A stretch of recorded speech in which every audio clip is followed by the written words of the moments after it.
Este es un podcast de Craft Courier, en el que Agustín Garetto y Milan Jelic analizamos semanalmente la política, la economía, la cultura, los temas internacionales y los hechos relevantes con una visión de conjunto, reflexiva, analizando tendencias, actores y teoría para entender mejor la realidad, priorizando la calidad de un análisis artesanal por sobre la velocidad y la cantidad. Hola, bienvenidos a todos al episodio número 26 de la tercera temporada, que hemos titulado La venida de un pastor, y vamos a profundizar en este concepto sobre qué es un pastor, qué consideramos esto de ¿podría venir un pastor a la Argentina a gobernarnos? Bueno, damos comienzo así a este episodio. Hola Agustín, ¿cómo andás? Hola, Milan, ¿todo bien? ¿Y vos? Bien, muy bien. Estamos ahora en un episodio más reflexivo, dado que estamos justo en el medio del cierre de listas, alianzas, candidatos para octubre. Los de septiembre en la provincia de Buenos Aires ya los analizamos en episodios anteriores. Y como es todo ahí muy sobre la fecha, estamos grabando viernes 8 de agosto, preferimos tomarnos este episodio más reflexivo y tratar un tema del que no se habla en Argentina, pero que sí hemos analizado nosotros, hemos mencionado incluso en algunos episodios anteriores, y queríamos dedicarle a profundizarlo. Así es, me parece que lo más interesante es arrancar definiendo un poco qué es la figura del pastor para nosotros. Obviamente que uno ya cuando ve la palabra pastor lo relaciona a dos cosas. Primero, a alguien que guía un ganado o cualquier tipo de animal, o por el otro lado, una figura religiosa, ¿no? Relacionada más al cristianismo, pero también el judaísmo, en sociedades agrícolas y ganaderas, donde estaba la figura del pastor que guiaba, ¿no? Que guiaba a una comunidad, a un pueblo, etc. Hoy la figura del pastor, en lo que es el mundo de las religiones, claramente entra en lo que se conocen como los evangelistas, ¿no? Las religiones pentecostales o neopentecostales en algunos casos, y vamos a hablar un poco de eso más al final. Pero la figura del pastor que más nos interesa o las características que más nos importan es aquel líder político que siempre aparece luego de una crisis muy grande, que no tiene la intención de refundar el régimen que había antes, sino fundar uno nuevo y fundarlo en la base de que es él la encarnación del pueblo, de Dios y de la verdad en todo sentido, ¿no? Y solo para aclarar al oyente que no estamos hablando de Milei, porque muchos dirán, están hablando de Milei. No, no estamos hablando de Milei. Milei está dentro del sistema democrático, a algunos le puede gustar más, menos, a algunos no le puede gustar, pero juega dentro de las reglas relativamente tradicionales, aunque es un disruptivo, pero van a ir viendo con el transcurso del episodio que nos referimos a otra cosa. Y nos motivó a hacer este episodio por una cuestión que sucedió en la semana, y creo que con esto se irán dando cuenta un poco de qué vamos a hablar, en donde Bukele en El Salvador logró, así en 15 minutos, un cambio constitucional para poder reelegirse indefinidamente. Y yo hice un posteo en mis redes sociales en donde lo comparaba con Hugo Chávez, porque incluso un artículo periodístico lo comparaba con Hugo Chávez, y yo decía, ojo, que este no sería un buen camino para la Argentina, este tipo de pastores. Tal cual, porque justamente tomaste dos figuras que resurgen de una crisis. La crisis en El Salvador es más cercana.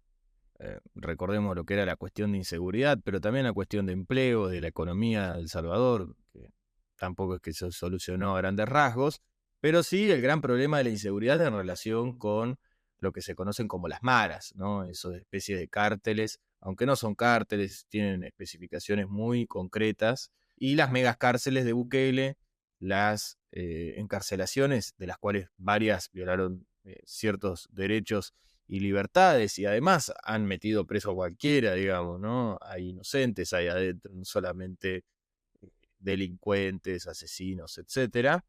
De hecho, han liberado personas diciendo nos equivocamos. Sí, sí. Está bueno reconocer el error, pero bueno, estuvieron ahí adentro. Otros siguen adentro, Claro. ¿no? No corrieron la misma suerte. Y por otro lado también Hugo Chávez, que viene de una crisis, o que apareció luego de una crisis en Venezuela. Recordemos lo que fue el Caracazo, Venezuela en la década del 90.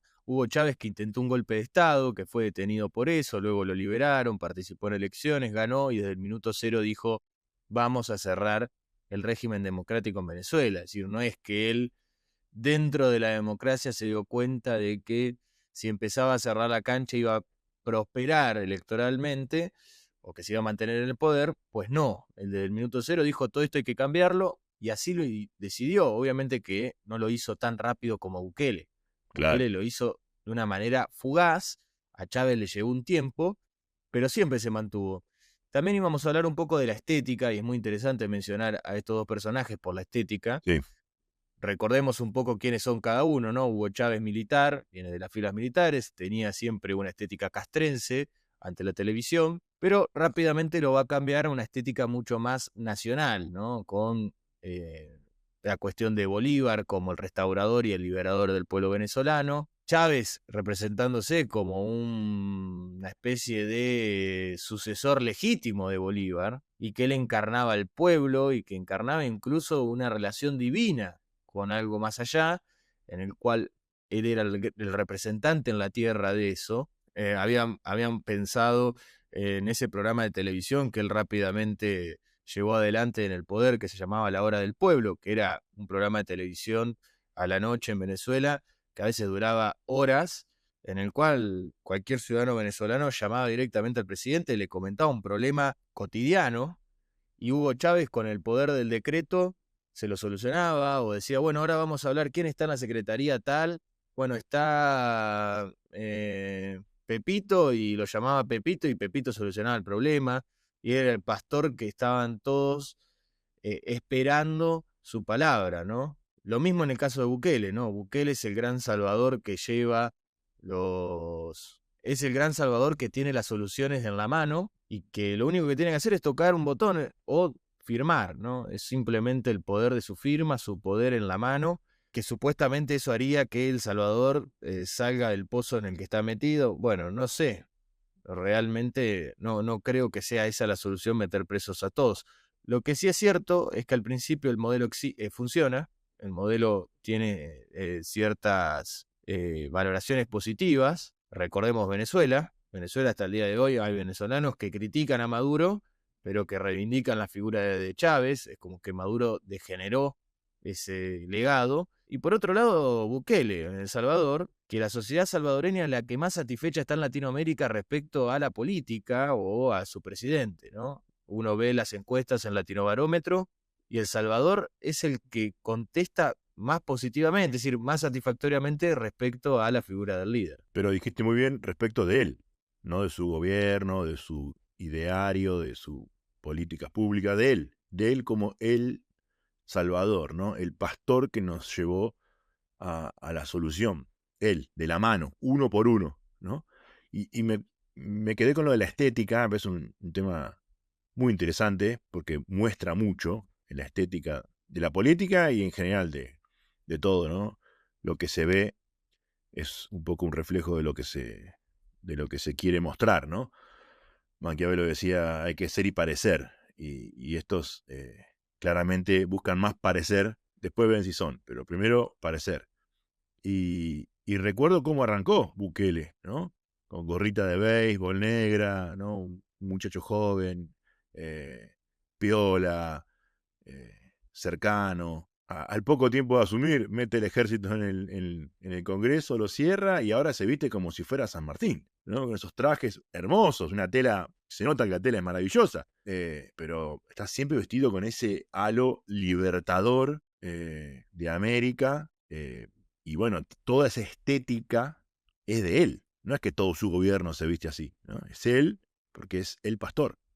Y una de las cosas muy interesantes que estaba pensando justo es que a ninguno de los dos líderes, más allá de tener conexiones con el mundo, es decir, tienen conexiones, tienen aliados, tienen relaciones con otros países, pero no tienen una intención imperial. A ninguno les interesa exportar la experiencia.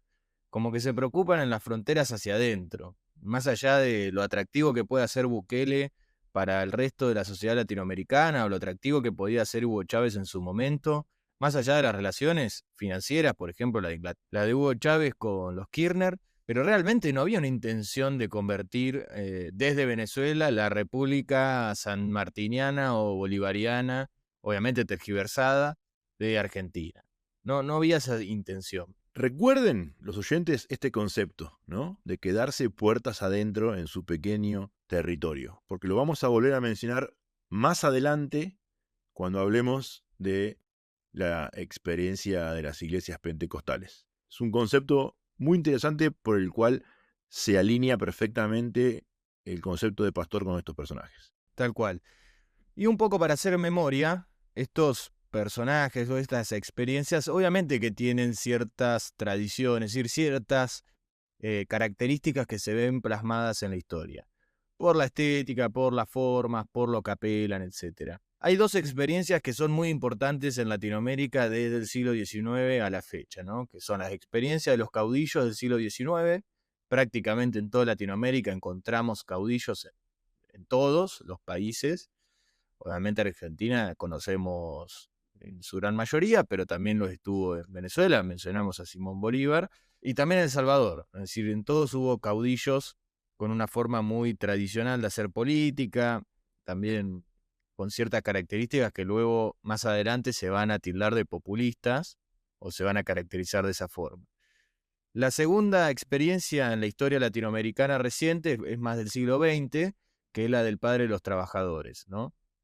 Podemos mencionar dos experiencias bien marcadas, podemos agregar otra más, pero que también es un poco más difícil de enmarcar. Una es la de Getúlio Vargas en Brasil, la otra es la de Juan Domingo Perón en la Argentina, pero hay varias. Lázaro Cárdenas en México, eh, estaba pensando también en Fidel Castro, pero es más difícil ponerlo Fidel Castro, pero también se presentaba como una especie de padre, hay una figura paternal en esa relación con Cuba, con la sociedad cubana, que también tenía ciertas características de pastor en su momento Fidel Castro, ¿no? Pero bueno, estas dos experiencias son muy importantes porque van a tener cierta relación con esta cuestión de pastor, pero también van a tener grandes diferencias. Una de ellas, por ejemplo, puede ser la cuestión de clase, ¿no? Los padres de los trabajadores tenían una especie de, bueno, hay que contener, hay que mejorar la calidad de vida de esta masa de trabajadores que aparecen en política. Estábamos pensando en Argentina, que obviamente uno lo señala a Perón, pero Perón no era el único, o sea, no fue el primero. Hubo experiencias anteriores en Argentina, lo que pasa es que no fueron tan populares o exitosas como la de Perón, como el caso de Uriburu, que en su momento, obviamente, recordemos que el avance del fascismo en Italia, a Uriburu esto lo conmovió mucho y a otros políticos en Argentina. Bueno, él era militar, no era político, y lleva adelante la revolución del 30 o el golpe del 30, como quiera vérselo, con una intención de reconstruir una Argentina corporativa y él ser quien lleva adelante ese experimento que terminó fracasando. Es decir, el experimento fracasa muy rápidamente y aparece la figura de Agustín P. Justo, ¿no? Que tenía un poco más de nafta en el tanque que Uriburu. Totalmente, tenía una inteligencia mucho mayor, un pragmatismo mucho mayor, tenía diálogo con todos los sectores de la política de entonces y va a acercarse a estos sectores obreros, estos sectores trabajadores. De hecho, él va a reorganizar lo que se conoce como la Dirección Nacional de Trabajo, como para articular desde el Estado este mundo, en el cual luego Perón se va a sentar. Y eso es lo interesante, ¿no? Si Perón no es que llegó y no había nada antes de Perón. Siempre mencionamos de manera anecdótica de que por ahí existe esa idea de que los trabajadores existen en el momento en que el Perón se mete en la política. Pues no, Argentina ya tenía obreros industriales a fines del siglo XIX. Por lo tanto, había un gran desarrollo detrás. Y Y en los organizados. episodios totalmente y organizados, el Partido Socialista, los sindicalistas revolucionarios, también luego el Partido Comunista. De hecho, la amenaza de Perón era el Partido Comunista, por eso resurge. Pero bueno, eso lo hablamos en los episodios de Perón que hemos hecho en el pasado, del peronismo en general. Y justamente tenía una composición de clase y tenía una ideología, cual es muy importante. Quizás una ideología no de la manera del socialismo europeo o de los bolcheviques del mundo soviético, pero llevaban adelante una ideología. Les interesaba reconstruir una ideología. lo cual a los pastores no. No, Los pastores no van a hablar de ideología, van a hablar de moral. claro. Y por eso podemos ver a Chávez y a Bukele en la misma categoría. Claramente. Y la cuestión de Chávez es moral. Cuando él habla del imperialismo norteamericano, no como un país dominado por los grandes capitales extranjeros como los Estados Unidos y hay que llevar adelante el nacionalismo económico, sino más bien como una figura de él es el mal en la tierra, él es el malvado, todo lo que resurja de Estados Unidos es malo, es negativo. Bueno, hay que reconstruirse moralmente para no ser eso. Claro. Cuando preparábamos el episodio, conversábamos sobre Irigoyen, ¿no? ¿Entra Irigoyen en esta categoría, sí o no? Y creemos que no. Si bien Irigoyen tenía el halo de la religiosidad de su partido, ¿no? Los correligionarios. Pero por un lado no era padre de los trabajadores, sí representaban a la clase media. La UCR fue históricamente el partido de la clase media, pero bueno, eran más burgueses que hacían política para los otros burgueses, digamos. No había podido estar en el equipo contrario, entonces armó el suyo y gobernó. Y tenía mucho de él solucionar problemas de manera individual y demás, pero nada que ver al nivel de los pastores que estamos describiendo y que vamos a ampliar la descripción un poco más adelante, ¿no? Por eso no lo incluimos en esta categoría. Sí, tiene visos populistas y me atrevería a decir que estamos incluso agregando una cuarta categoría a la descripción beberiana de los tipos de liderazgo, ¿no? Recordemos tradicional, legal y carismática. Bueno, le agregamos una cuarta que sería la del pastor. Si resucita va a decir estos chicos, mirá qué bien que andan. Y que justamente esta especie de nueva categoría lo que quiere reflejar es una visión prepolítica de la sociedad. Y eso es lo más interesante y por eso quiero entrar a otra parte, ya para luego hablar de Brasil, que también es un país que está atravesando por este fenómeno, y que es prepolítica porque la política entendida post-Revolución Francesa, descontando ese, ese drama que fue la Revolución Francesa, que no fue una sola cosa, es decir, lo que vino después y que ya estaba llevándose a cabo en Inglaterra, que la cuestión reflexiva, deliberativa, es el régimen liberal que empieza a crecer, ¿no? Versus una especie de verdad que no hace falta pensarla, que no hace falta reflexionarla, que lo único que hay que hacer es escucharla y que hay que seguirla, ¿no?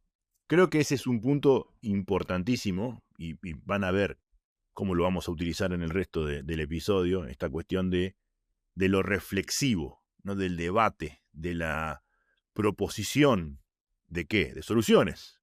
¿Para qué? Para el bien común, de la cosa pública. Tal cual, y en ese punto es prepolítico, porque no hay una concepción de que la política sea una especie de herramienta o una especie de, llamémoslo, espacio público en el cual uno pueda llevar adelante ciertas reformas para mejorar la calidad de vida de los ciudadanos. Esa visión, que obviamente va a resurgir más o menos post-Revolución Francesa, bueno, esto te lo tira para atrás. La política no sirve, o por lo menos no es de interés, para solucionar ciertos problemas. Es decir, no importa el edificio público que esté en tal plaza, no importa la plaza pública, no importa el espacio público, no importan las políticas públicas, no importa la educación, en el sentido del progreso, del desarrollo, etc. Y por eso es prepolítico. Y acá también hay una cuestión con el tiempo. ¿Por qué? Por cómo conciben el tiempo estos pastores. Porque generalmente la visión política tiene una concepción respecto al tiempo acumulativa, es decir, confía en el progreso. Y recordemos las experiencias, ¿no? La experiencia de la generación del 80 en Argentina, la experiencia de Brasil, orden y progreso, que está en la bandera. Si no hay una visión de que la política nos va a llevar a un mundo mejor, en la tierra, y que eso tiene que ser de manera reflexiva, deliberativa. Obviamente la cancha nunca siempre estuvo tan abierta, eso hay que tenerlo en cuenta, Pero estaba esa intención en la cabeza de esos pensadores del siglo XIX y que en el siglo XX los partidos políticos también van a llevar adelante, mientras que estos líderes pastores plantean de que no hay futuro o que el futuro no importa, de que el tiempo es inmediato, es el tiempo ahora, es el juicio final constante. Por lo tanto, la política no tiene lugar en ese juicio final. Es simplemente una cuestión moral. ¿Estás o no para salvarte? Y esa salvación va a ser llevada adelante por la verdad que yo como pastor digo, ¿no? ¿Y por qué a Weber no se le ocurrió esto antes, ¿no? Volviendo con el mismo punto. Porque es también hijo de la época esto, ¿no? Ya lo anunciaba Gilles Lipovetsky en la década del 70, de esto de vivir en secuencia flash, decía él, ¿no? No como una película, sino instante, instante, instante. Bueno, él lo decía en el 70, hoy lo vivimos al 100%, ¿no? La capacidad de atención de una persona hoy, joven, es 2 segundos, 3 segundos. No me gustó, paso al siguiente, en scrolling, paso y paso y paso y paso. Bueno, es un clima ideal de época para liderazgos instantáneos también. ¿Qué te doy? Ya, ahora, beneficio inmediato. Lo opuesto, la reflexión, el bien común, requiere esfuerzo, trabajo, ahorro. Ahorro hoy para tener mañana algo más, para ser mejor. Estudio hoy para después desempeñarme mejor en mi trabajo, profesionalmente, o me perfecciono, aprendo un oficio, porque después quiero dedicarme a ese oficio. No, el pastor es inmediato. Tal cual. Y también tiene la cuestión esta de los placeres, del consumo. Claro, Vivimos en una sociedad de consumo que necesita constantemente llenar una especie de vacío y que a ese vacío lo llena consumiendo, que muy bien, no recuerdo quién lo había señalado y no me acuerdo si fue en La Nación o cuál, esta cuestión del consumo de incluso de mini lujos. Si no podemos pensar en esta cuestión del progreso, es decir, estudiar una carrera, desarrollarse, comprarse una vivienda, etcétera, eso nos parece tan lejos, entonces tenemos que vivir una especie de consumo inmediato de mini lujos. Entonces, ¿qué hacemos? Vamos al café más caro, nos sacamos la foto para Instagram, etcétera, ¿no? Bueno, eso es justamente un clima de época de ahora, en conjunto con que la política no sirve para nada. Bueno, es un cóctel que se la deja servida a estos líderes que justamente plantean acelerar esa situación, sí, porque tampoco es que plantean una cuestión de futuro. Y en esto hay que darle la derecha a justamente Javier Milei, de que él sí habla de progreso y de futuro. claro. Por eso decimos que no hablamos de él en este caso, porque él se enmarca dentro de una cierta lógica, una lógica del siglo XIX, siglo XX.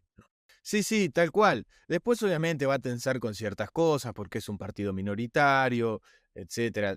Necesita ser un poco revolucionario y aparte porque nació en el clima de la revolución. Ellos plantearon ese tema. Sí, le gusta también la estética, ¿no? El león, las imágenes con IA, pero es muy distinto a Bukele o a Chávez, Sí, y de claramente. hecho no se abrazó a Bukele. O sea, más allá de tener cierta simpatía, una fotito y demás, más abrazó a Trump, digamos, ¿no? Sí, Y quizás también por una cuestión pragmática, por una cuestión de ayuda económica, lo que sea. Pero no tiene una intención, por lo menos en lo que demuestra hasta ahora, de convertirse en eso. sí. Por eso el título es La venida de un pastor, porque ¿podría llegar a pasar en la Argentina? Sí, podría llegar a pasar. Entonces estamos reflexionando, bueno, ¿qué podría llegar a pasar si sucede? Y advirtiendo, ojo, que no es lo mejor.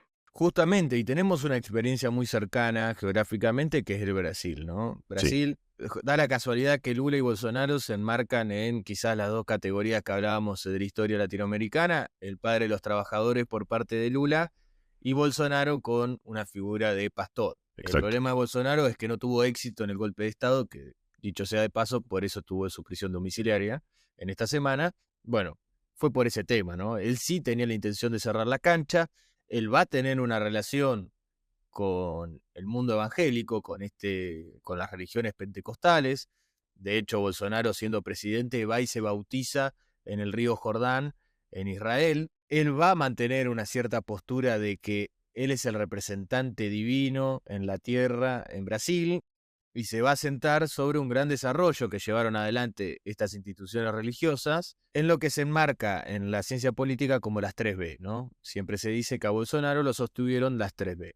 Way, que quiere decir el mundo campesino; Bala, porque realmente tuvo mucho apoyo de aquellos que quieren vivir armados, básicamente, no hay mucho más que explicar; y Biblia, en relación a los evangélicos.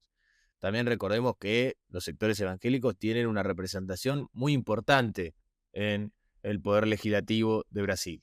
Sí, ese es un punto interesante en donde los evangélicos en Brasil se unificaron detrás de un partido o una serie de partidos, pero un bloque de partidos, llamémoslo así, un paquete, como hemos mencionado en su momento a Cambiemos y al PJ, un paquete político electoral que se presenta a elecciones y gana escaños, y bastantes, ¿no? Y tiene una cohesión en su accionar legislativo y en su voto enorme, cosa que en Argentina no sucede aún. Argentina tiene personalidades que representan algunos intereses evangélicos y demás, pero están dispersos en diferentes partidos.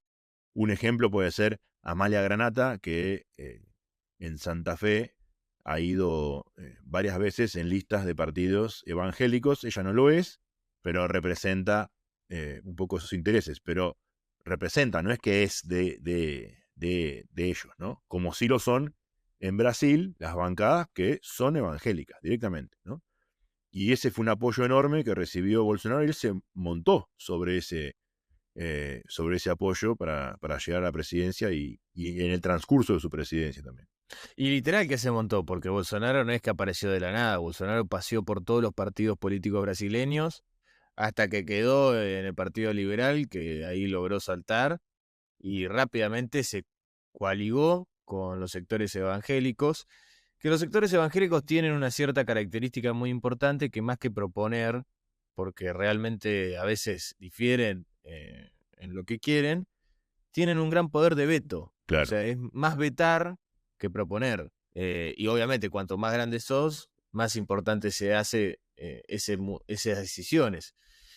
Y Brasil ha tenido experiencias muy importantes en las instituciones religiosas, que obviamente lo llevaron a esta situación de hoy de tener representación política, que está muy bueno. Ahora no estaría recordando la película, que en su momento estaba en Netflix, son dos, pero bueno, si no, puede estar en otro lado, que cuentan un poco la historia de Edir Macedo, que es el creador de la Iglesia Universal, la famosa Iglesia Universal, la de los programas televisivos. La Iglesia Universal, en la cual Edir Macedo empezó a hacer una gran fortuna, una gran fortuna al punto de empezar a comprar productoras, de invertir en varios sectores de la economía brasileña, también de producir novelas como la de Los 10 Mandamientos, en la historia de Moisés y otras más, no es solo esa, pero intentan crear sentido común, ¿no? Lo cual es muy interesante. Edir Macedo, que es una figura controversial en Brasil, más que nada por ciertos negocios que no cierran de manera legal, y uno podría hacer el paralelismo con la iglesia que fue fundada o el templo que fue fundado hace muy poco en Chaco, en el cual había aparecido el pastor, y no sé cómo, pero bueno, 100.000 pesos se le convirtieron en $100.000, algo muy llamativo, y que lo había justificado por medio de un milagro o una intercesión divina. Bueno, eso en Brasil es muy común, no de esa manera, pero es común esto, ¿no? De ciertos negocios raros que aparecen en figuras relacionadas a las religiones pentecostales o neopentecostales, lo cual también genera un problema con los que están dentro de esas instituciones religiosas, que critican a esas actitudes, esas acciones. Fue muy criticado el pastor que inauguró este templo en Chaco por otros evangélicos, ¿no? Hay que aclarar que no es que estamos en contra de los evangélicos y todos son iguales, nada que ver. Hay muchos que hacen una obra impresionante y muy positiva, pero sí es verdad que hay una cierta caracterización de muchos pastores, por eso tomamos esta idea de pastor, y que se repite, ¿no? En muchos lugares, Brasil, Argentina y otros lugares, y que tiene estas características de el que te salva, ¿no? El pare de sufrir, vení que yo, no Dios, sino yo te voy a curar, te voy a dar la sanación, la salvación, hacete miembro de la iglesia esta o aquella, o la tercera, ¿no? Depende de cada pastor. Y esa es esta característica de soy yo el que te salva, vení a mi rebaño, que vos vas a tener los beneficios, vos, miembro de esta iglesia. Y acuérdense cuando hace unos minutos hablábamos de el tema territorial, ¿no? De que íbamos a mencionar este tema territorial. Y es esto, las iglesias no buscan ser universales, como la iglesia católica. Católico significa universal. Sino que buscan su territorio alrededor de la iglesia y los miembros de la iglesia. Hay una serie muy interesante que se llama El Reino, que plantea justamente un presidente argentino, pastor, ¿no? Y su mujer, la primera dama, en lo único que se preocupa es todo lo que le afecta al gobierno, cómo le va a afectar a su iglesia, no al país, ni al bien común, ni a la iglesia universal, ni a Dios, ni a la relación de los hombres con Dios, no, a su iglesia. También es una serie, pero tienen esta actitud muchos, ¿no? Y de vuelta, hay muchos que hacen un trabajo muy importante y muy importante en las bases de la sociedad, en los lugares más vulnerables, pero también, bueno, a esos que sí se acercan a esa iglesia es a los que salvamos, es a los que tocamos. Y eso después se traslada a la política en quien tiene esa actitud de pastor. Los míos, mi rebaño, custodiados, salvados. Y los demás, y ahí está el problema. ¿Qué pasa con los demás? Claro, es que justamente las religiones pentecostales surgen en un momento de crisis, una crisis en general, en el cual necesitaban ciertas bases de la sociedad generar una especie de resignificación de la vida de esas personas. Por el simple hecho de que quizás el Estado te dio vuelta, de que el sector laboral te dio vuelta, de que te dio la espalda, y bueno, uno necesita encontrar un sentido a la vida. Y justamente estos templos que tienen un poder muy local, o sea, muy de la manzana, de esa manzana y la otra, son 4 manzanas y nada más, justamente al tener una gran penetración de manera local, generan esta especie de resignificación en estas personas, en estas víctimas de, no sé, el Estado que los olvidó, ¿no? Y que los dejó. Y que por ahí la alternativa es o el narcotráfico o el templo, es decir, no queda mucho. Y realmente el templo los ayuda, los encamina, les encuentra trabajo, hay una gran actitud por parte de estas instituciones religiosas al respecto. El problema es cuando eso se traslada a la política y queremos cerrar la sociedad y la discusión, ¿no? Claro. Porque Y ahí empezamos a unir muchos de los puntos que veníamos hablando. Entonces, uno que toma una actitud de pastor en la política empieza a generar, este es mi rebaño, estos los cuido, los otros son los que atentan contra el bienestar del rebaño. Entonces, no tienen la posibilidad de participar en política ni opinar, hay que cerrar el Congreso, hay que eliminar la oposición. Bukele, en la última elección que ganó, dijo, hemos eliminado a la oposición, directamente. Creo que usó otra palabra, no era eliminar, era más bestial todavía. aplastar me parece que era. Aplastar. Bueno, era una muy negativa, ¿no? Como diciendo, ya está, ¿no? Esos que están ahí no molestan más ahora soy yo y vamos para adelante. Es esa actitud de la que estamos hablando, ¿no? Y con la inmediatez constante de, bueno, hay una cuestión, un problema, lo resuelvo. Creo el problema, el caos, la situación negativa para yo solucionar, también es otro problema, ¿no? Estar con la necesidad constante de la inmediatez. La vida no es inmediata en todo. Y como no es inmediata en todo, a veces hay que forzarla para que sea. Y ese es un gran peligro. La necesidad de tener que estar generando la inmediatez de los problemas para generar la inmediatez de la solución. Tal cual, porque es una concepción del tiempo muy circular. Imagínense, el círculo versus una recta que va hacia arriba o que va hacia abajo. Bueno, la del círculo es siempre en sí mismo, en el cual en un momento va a pasar por el caos y después por la solución, y luego por el caos y después por la solución. Y el otro es más bien, o si la política actúa, vamos para arriba, si la política no actúa, vamos por abajo. ¿Sí? Básicamente, de una manera muy brutal, esa es la diferencia. Ahora, Pensando justamente en el tema del caos. Vos dijiste la vida no es siempre inmediata, ¿no? Y no, uno nace y uno muere, eso lo sabemos, es finito. Por lo tanto, no es circular. Y al no ser circular, el gran problema que creo que tienen estos fenómenos, que comparten también con otros fenómenos análogos, es la cuestión de la sucesión. Claro. Tienen un gran problema para encontrar alguien que los suceda en el cargo para justamente llevar adelante el modelo. Pero también hay otro problema, de que a veces se carece de modelo. Claro, ese es el punto. Por lo tanto, genera una situación muy frustrante en el cual no se sabe qué camino hay que tomar, y el claro ejemplo hoy es Venezuela. Recordemos que Chávez murió alrededor de hace una década y aún no se ha logrado solucionar ese problema. No se consiguió salir de ese círculo creado por el mismo Chávez.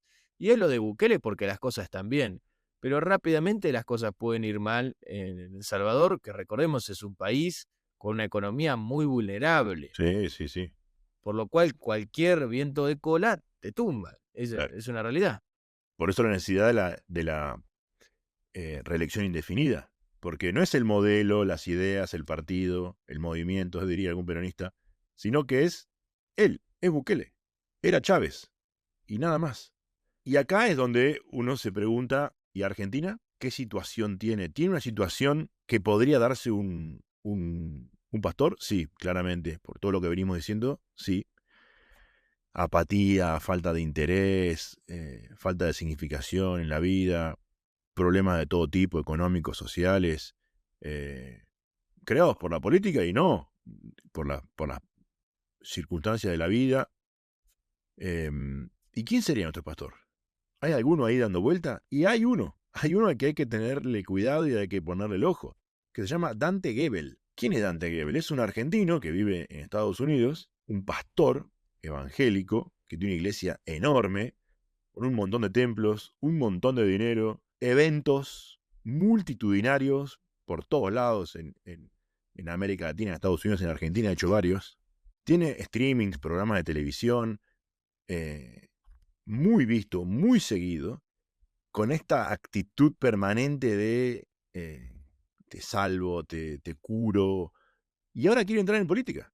De hecho, tiene un espectáculo humorístico que se llama Presidente, ¿no? Por su nombre. Y uno dice, no, pero es un chiste. No, no es un chiste. Y de hecho, Mario Pergolini está relacionado con él, no es que está aislado y es un loco que hace un streaming. No, no, es una persona que está buscando la manera de entrar en política en Argentina, con esta visión del pastor. Entonces, cuidado, googleenlo, búsquenlo, nuestros oyentes, el que no lo conoce. ¿Podría haber otros personajes? Sí, que no los conocemos y podrían salir. Puede ser un pastor o no ser un pastor, pero tener esta actitud. Concepción. Claro, Bukele y Chávez no eran pastores propiamente, pero es este concepto, ¿no?, que podría darse en Argentina y sería el peor de los caminos. Sí, sí, tal cual. Realmente no sabemos si Dante Gebel va a ser el futuro presidente de la Argentina, pero igualmente yo no me atrevería a despreciarlo porque lo mismo decíamos de Javier Milei de cuando era panelista en Intratables y mira dónde llegó. Así que, bueno, Exactamente, exactamente. Eh, y bueno, con una muy buena retórica, ¿no? Una imagen y muchos seguidores. Pero ¿qué piensa de la política? Esto que hablábamos de la parte reflexiva. Fantástico que crea en Dios y que lea la Biblia. Yo también lo hago. Soy católico práctico. Pero la reflexión política de la solución de los problemas de la tierra, del trabajo por el bien común y demás, tiene que existir para hacer política. Porque si no, es un personaje vacío que se llena con lo que cada uno cree. Y ese es el ideal del pastor, ¿no? ¿Qué querés creer? Esto, vení, yo soy tu salvador, y el único salvador era Jesucristo. por eso, en Latinoamérica realmente es un territorio por una cuestión cultural, por una cuestión de experiencias pasadas para figuras como el estilo. Pero también hay figuras similares en el mundo en general. El primero que pensé, el primero, es Modi en la India, que también tiene esta figura de ser el pastor de la India, con un nacionalismo indio detrás que lo sostiene y con la intención de perpetuarse en el poder hasta donde más le dé, digamos, ¿no? Pero bueno, es otra situación. Recordemos, la India es un mundo aparte, como también lo es China, pero sí, tiene esa intención de convertirse en el gran pastor. Igualmente no deja de tener una visión acumulativa del tiempo, por lo menos cree en el progreso, a diferencia de los pastores estos que mencionamos, que no creen en el progreso, que no creen en el desarrollo, que no les interesa, que no es una preocupación, que el único interés es moral, y obviamente es una moral que, bueno, va cambiando según los vientos, ¿no? No es, ni siquiera es una moral reflexiva, no es que se No, piensa la moral. es relativista, totalmente. Claro, no se piensa la moral por una cuestión de, bueno, abstracción, reflexión. No sé, pienso, la moral kantiana tardó mucho tiempo en escribirla, 10 años para hacer una segunda edición. Ahora los libros hacen ediciones todo el tiempo, una edición por mes. Sí, sí. Pero tiene que ver con esto que hablabas del círculo, porque se encierran en sí mismos y termina siendo una visión inmanente, no trascendente. Claro, claro. Pero bueno, Argentina está en la posibilidad de ser o de vivir una experiencia de este estilo, como mencionamos. Sí, creemos que sí, que las condiciones están dadas. Obviamente que las experiencias quizás no sean las mismas. Más que nada porque tanto en Chávez como en Bukele el factor de las Fuerzas Armadas fue muy importante y en la Argentina por ahora no. Y creo que es también un factor determinante porque en Brasil quien le frenó el carro fueron justamente las Fuerzas Armadas, paradójicamente, pero paradójicamente porque Bolsonaro viene de ahí, pero las otras condiciones están dadas en Argentina, lo cual no es menor, porque si esas condiciones están dadas, bueno, entonces atendamos a esos problemas, ¿no? Claro. Y eso es lo importante. Y como nosotros vemos y creemos que hay que atenderlos, también hay otros que lo ven y dicen es el momento y es la oportunidad. Tal cual. Bueno, esperemos que les haya resultado interesante la reflexión, que hayamos dejado preguntas, alguna respuesta probablemente, pero más interesantes son las preguntas que la gente se puede hacer para reflexionar, incluso ayudarnos a nosotros a reflexionar comentándonos en la cajita de Spotify o en YouTube y que investiguen, que busquen, que sea, ojalá que sea tema de debate, ¿no? Los escuché a Agustín y a Mila hablando de esto, ¿qué les parece? Y que se arme un debate. Bueno, muchísimas gracias a todos. Obviamente, como dijo Milan, si les gustó, recomienden, comenten, tanto en Spotify como en YouTube. Y los esperamos la semana que viene. Así es, hasta la semana que viene. Chau. Un abrazo, muchas gracias.